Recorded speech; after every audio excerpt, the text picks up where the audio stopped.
Oy vermek yetmiyor. Bir de sonrası var. Şimdi biraz bundan bahsedelim.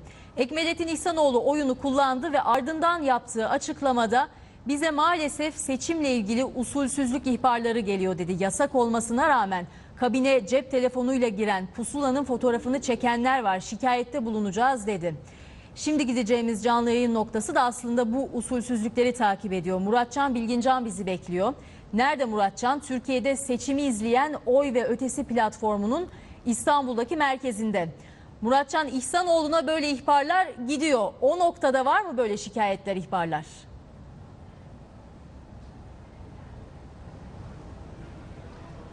Duygu, Oy ve Ötesi platformunun Odakule'deki merkezindeyiz şu anda. İhsanoğlu'nun yapmış olduğu ihbar ve suç duyurusunda bulunacağını söylemesi buradaki yetkililer tarafından yakından takip ediliyor. Oy ve Ötesi sözcüsü Sercan Çelebi ile birazdan yakından değerlendireceğiz bunu. Konunun detaylarına gireceğiz. Ama öncelikle kameraman arkadaşım Serdar Çetin'le beraber sizi Oy ve Ötesi merkezini gezdirmek istiyoruz. Şimdi içeriye giriyoruz. Burası Oy ve Ötesi merkezinin çağrı merkezi. Burada aktif olarak çalışan yaklaşık 12 kişi var. Aktif olarak mücahitlerin sandık başında bulunan gönüllü gözetmenlerin telefonlarına, çağrılarına cevap veriyorlar. Çeşitli şikayetleri değerlendiriyorlar. Tabii onların bilgileri yetmediği noktada aktif olarak çalışan 3 tane de avukat bulunuyor burada. Avukatlardan da hukuki konularda destek alıyorlar.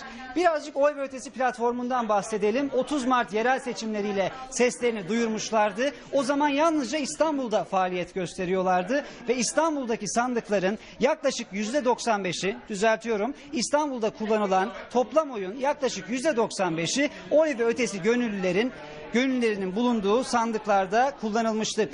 Bu seçimlerde Oy ve Ötesi'nin aktif olarak çalıştığı il sayısı arttı. İl sayısı 6'ya çıktı. En büyük 6 ilde Oy ve Ötesi gönüllüleri faaliyet gösteriyorlar. Bunlar arasında İstanbul, Ankara, İzmir, Bursa, Adana ve Antalya bulunuyor. Fakat iller artmış olmakla beraber toplam oyların 6 ilde kullanılacak oyların %15'ini denetleme imkanını bulacak Oy ve Ötesi yetkilileri. Şimdi bu sayıdaki azalmayı, seçimlere olan ilgideki azalmayı Oy ve Ötesi sözcüsü Sercan Çelebi ile değerlendireceğiz. Sercan Bey merhaba. Size öncelikle şunu sormak istiyorum. 6 ilde faaliyet göstereceksiniz bu seçimlerde. Fakat toplam oyun yaklaşık %15'i Oy ve Ötesi tarafından denetlenebilecek. Bunun sebebi nedir efendim? Birkaç tane sebebi var. Bu seçimler öncesinde bir ilgisizlik vardı insanlarda. Gerek sandık müşahiti olmak konusunda. Yani biz 30 Mart'ta biliyorsunuz 30 bine yakın insanı İstanbul'da sandığa göndermiştik. Bu sefer 6 ilde 13 bine yakın başvuru aldık. Genel bir ilgisizlik, genel bir eylemsizlik var. Bunun açıkçası yansımalarını da bugün görüyoruz. Sandıklar bomboş. Özellikle sandık kurullarında çok ciddi boşluklar var. Gönderdiğimiz gönüllülerin tamamına yakını sandık kurullarında görev aldı. Oy ve Ötesi organizasyonu biliyorsunuz bir müşahitlik organizasyonu ve müşahit olarak orada bulunacaktı gönüllülerimiz. Öyle okullar var ki 14-15 sandığı olan hemen hemen tamamı sandık kurullarına girdiler. Artık bunu siyasi partilerin organizasyonel takdirlerine bırakıyorum. Çok büyük bir boşluk var. Görünen o ki bu oy verme oranlarına da yansıyacak. Yani %89'lardaydı yerel seçimlerde oy kullanma oranı. Tahmin ediyorum bayağı ciddi düşüş olacak orada. Sercan Bey biraz da size gelen şikayetlerden, telefonlardan bahsetmek istiyorum. Öncelikle Sayın İhsanoğlu'nun bir duyurusu olmuş. Suç duyurusunda bulunacaklarını söylemişler. Kabinlerde fotoğraf çekildiği söyleniyor. Bu konuda size telefonlar, şikayetler geliyor mu efendim? Tabii yani gördüğünüz gibi çağrı merkezine sabahtan beri 1000'e yakın telefon geldi. Fotoğrafından önce çok temel bir sıkıntımız var açıkçası gönüllülerde. İnsanlar bir şekilde hala kanunlara ve yasalara aykırı olarak müşahitleri içeri almamaya çalışıyorlar. Nereden feyz alıyorlar, nereden akıllarına geliyor bu bilmiyorum. Aşağı yukarı tahmin edebiliyorum nasıl bir bakış açısından kaynaklandığını. Ama müşahitlerimizi hala salona almamaya çalışan sandık kurulu başkanları var. Avukatlarımız üzerinden yasaları, genelgeleri bu kişilere göstererek müşahitlerimizin tamamına yakını oraya sokmaya çalışıyoruz. Ama lütfen ve lütfen bu kadar net olan bir kanunun var olduğu ortamda insanlar bunu bıraksın. Müşahitliklerin en doğal hakkı, her vatandaşın en doğal hakkı orada bulunmak.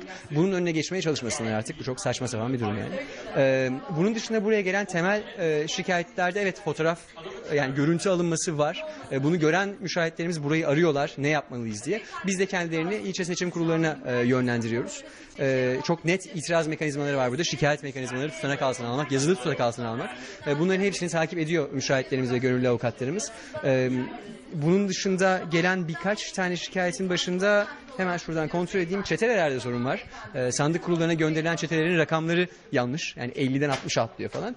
Bu ve bunun gibi birkaç tane lojistik sorunla uğraşıyorlar ama temelinde bir şekilde bu müşahitlerin seçimi gözlemlemesine engel olma durumu yetiyor. Çok teşekkür ederim Sercan Bey. Evet, oy ve ötesinin merkezindeyiz. Saat 17 itibariyle oy verme işlemleri sona ermiş olacak. O noktada sandıkların başında sayım yapılacak ve sayımda oy ve ötesi mücahitleri aktif olarak bulunacaklar. Daha sonrasında sandıklar ilçe seçim kuruluna gönderilecek. Burada bir sayım daha yapılabilecek. Sonuçların sayımı burada bir kez daha tekrarlanabilecek. Oy ve ötesi merkezinden de YSK'ya geçilen, ilçe seçim kurulundan YSK'ya geçilen rakamlar kontrol edilecek. Duygu? Murat Can'a teşekkür edelim. O da aktardı. Oyun ötesinde ne var? Aslında oyun ötesinde seçime inanmak var ve sandığa güven duymak, sandığın güvenliği var. En çok konuşulan, tartışılan konuların başında şu ana kadar oy oranı geliyor, katılım oranı geliyor. Bunu öğrenmek için Muratcan Bilgincan'a dönelim. Taksim Oy ve Ötesi Merkezi'nde. Muratcan, bir haber var mı? Yani çok söylenti var ama katılımla ilgili. Oradaki durum ne? Kaç sandık görevlisi vardı oy ve ötesinden bugün sandık başlarında ve katılımla ilgili bir tahminleri var mı?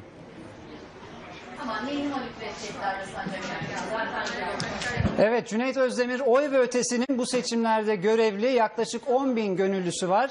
6 ilde görev yapıyorlar. Bunlar Türkiye'nin en büyük 6 ili oluyor.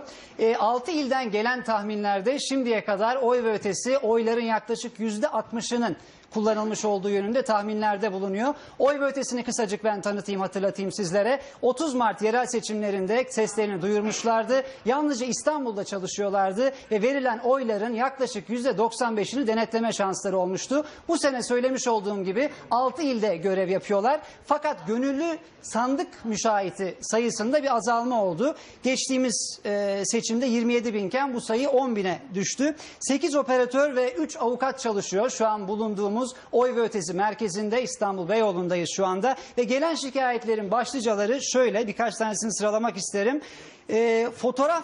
Fotoğrafı çekilen oy pusulaları var. Bunu Sayın İhsanoğlu da belirtmişti. Suç duyurusunda bulunacağını söylemişti. Engellerin oy kullanmasında zorluk yaşadığı söyleniyor. Son olarak da en önemli şikayetlerden bir tanesi gönüllü gözetmenlere imzalı sonuç tutanağının verilmeyeceği yönünde bir takım iddialar var. Telefon geliyor. Özellikle İstanbul Maltepe bölgesinden bu vurgu yapılıyor. Bu telefonlar çok yüksek düzeyde, çok yüksek sayıda buraya ulaşıyor. Saat 17 itibariyle seçim sonuçları belli olmamış olacak ama seçim süreci sona ermiş olacak. Sayımlar başlayacak. Oy ve ötesinin sandık başındaki gönüllüleri seçim sayımında, sandık sayımında aktif olarak bulunacak. Cüneyt Özdemir. Evet Muratcan, teşekkürler. Sevgili seyirciler, oy kullanma oranı düştü mü bilmiyoruz ama Muratcan'ın söylediklerinden anladığımız kadarıyla 6 ilde örgütlenmesine rağmen 27 bin gönüllüsü olan oy ve ötesi bu seçimlerde 10 bin gönüllüyle girmişler ki sanırım bir düşüş en azından oy ve ötesinin gönüllülerinde var diyebiliriz.